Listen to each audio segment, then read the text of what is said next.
Has Sean Darcy made a monumental mistake by signing a massive deal which will keep him at Fremantle for the foreseeable future? Now, if you don't know, very recently Sean Darcy signed a massive 6-year contract extension. And the reason I make this video is I think this is a mistake, both for him and the Fremantle Football Club. Why? Well, let's look all the way back to Brody Grundy. In 2020, when Brody Grundy was coming off his peak years at Collingwood, finishing high up in the Brownlow, getting over 20 votes, or nearly 20 votes, he signed a massive 7-year contract with Collingwood. And at the time, there was almost no world where a Collingwood fan would want to see Grundy go to a different club. They thought this guy is the future of us for the now and for the future. And subsequently, they forked out a big 7-year deal, albeit he wasn't even that young. So it's a bit different with Sean Darcy. He's a little bit younger at the time of signing. But with that Brody Grundy deal, despite what, Collingwood players, fans, staff, the whole club thought would happen, 3 years later, he actually left. 2 years later, he actually left to a second club in Melbourne, and 3 years later, he left to his third club, the Sydney Swans. Now, this is just one example, but it's the most recent and obvious comparison with the deal. So with Sean Darcy, and I think it's also good to note that there were a lot of Victorian clubs, keeping their eyes on Sean Darcy. He was soon to go out of contract. I believe at the end of 2024, he would have been out of contract. He did have a lot of interest, particularly from Geelong. Now, Sean Darcy is from Victoria, so from my understanding, if I had to assume or, make an assumption of what was to happen, I honestly would have thought he would have left Fremantle just purely based off the history and state of that club. Like, Fremantle are attractive in the sense that they've got Brayshaw and Sarong, great young mids, but apart from that, the history, the coach, the instability there, it's just not an attractive club, which is why I was so surprised when Sean Darcy signed, because if you've got a very successful, recently and historically successful team with many, many more fans in Geelong coming for you, where he's from in Victoria, Geelong to Victoria, blah, blah, blah, I am so surprised he, signed the deal for freo. Now, it's worth noting that there might be some sort of inside deal where Fremantle say, we don't want to lose you to free agent, sign the deal and we'll let you go next season anyway. But let's assume that's not going to happen to make the video better, because that's what it's all about. So he's 25 years old. And is committed to being in Fremantle, at least when the contract runs out, till 2030, which will make him, I believe, around 32 years old, which, a lot of rucks can play for a long time, so that's not even that old for a ruck, so he's really there for his whole career, the prime of his career. Maybe he owes something to Fremantle because they took him as a stocky, sort of baby,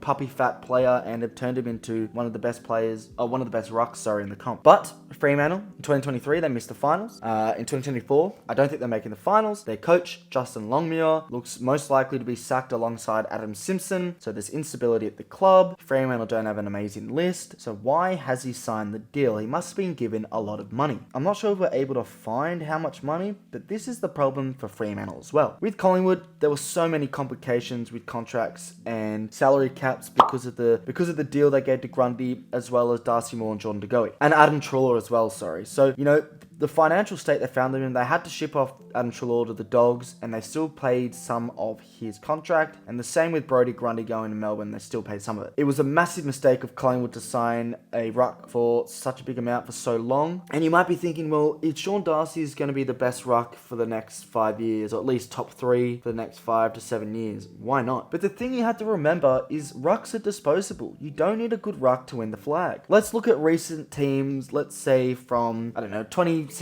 the Dogs, they didn't have an outstanding ruck, they won the flag. In 2017, all of Richmond's premierships, Nate Curvis is a good ruck, but he's not a top 5 ruck. West Coast in 2018, Nick Nat wasn't even playing, they were relying on Vardy and I forgot who the other person was. And then you look at Geelong in 2022, no recognised ruck. Collingwood in 2023, no recognised ruck. Really, the only one in recent history is Max Gawn for Melbourne in 2021, and then maybe you can argue McAvoy for Hawthorn and their 3-peat. So I just don't think having a good ruck is important. We've even seen, who were the best teams last year? Who made the prelims? Carlton and GWS, Brisbane and Collingwood. Collingwood don't have a recognised ruck. Brisbane have Big O, but he's not a top 5 ruck by any stretch. GWS had, I believe it was Briggs, but, he wasn't an amazing ruck. Still good. And then Carlton. who did Carlton have? Pitnet was injured the whole season, so they barely had a recognised ruck. So that's what I'm saying. It's not an important position. And we've seen like the movement in rucks, the amount of rucks who have moved to 3 to 4 different clubs, Tom Hickey, Hudson, a lot of rucks, Brody Grundy now. They move from club to club. Phillips as well, who's just retired from Essendon. He played at many different clubs. It's so common for rucks just to move around and about.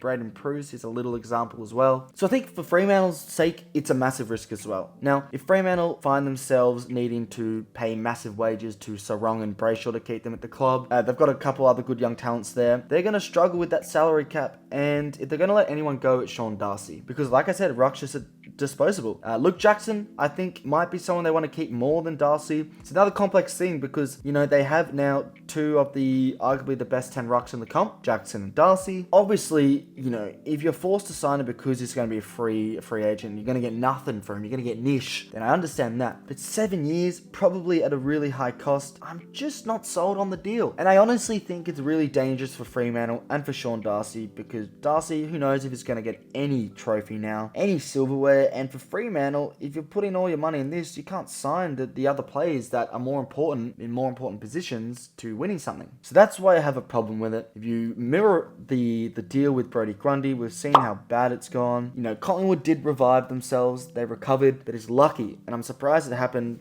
so well for them. But if history has taught us, it's if you want to win a premiership, you can just go get a ruck from another club the year before, and that should be fine. You don't need to sign these big players. Now, in the comments, you might be saying, well, you're not going to let someone leave as a free agent, and that's understandable. Maybe Sean Darcy said, I'm not signing anything less than 7 years. And obviously Fremantle are then forced to say, okay, 7 years it is. So it's not like a terrible trade by any means. I'm not saying it is, but it's just a big risk for all parties involved. And, I think for Sean Darcy, if this is to sort of keep him at the club for a while, like I've said before in the video, they don't win anything, which is highly likely given their history. They've never actually won a flag. Is that a career wasted where he could have not signed it, waited to be a free agent, go sign for Geelong, who I'm sure will win a flag in the next 10 years, go sign for another Victorian club? They're just more likely than Fremantle. But I guess it comes down to the player, their motives, their wants. Do they want the bigger contract at a club that's less likely to win a flag, or the lesser contract at a bigger club is more likely to win? Questions for the player to answer, not for me. But let me know in the comments, do you think this is a wise move from all parties involved? Would you have done it? Did they have any other option? Probably not. Maybe a lesser deal. Anyway,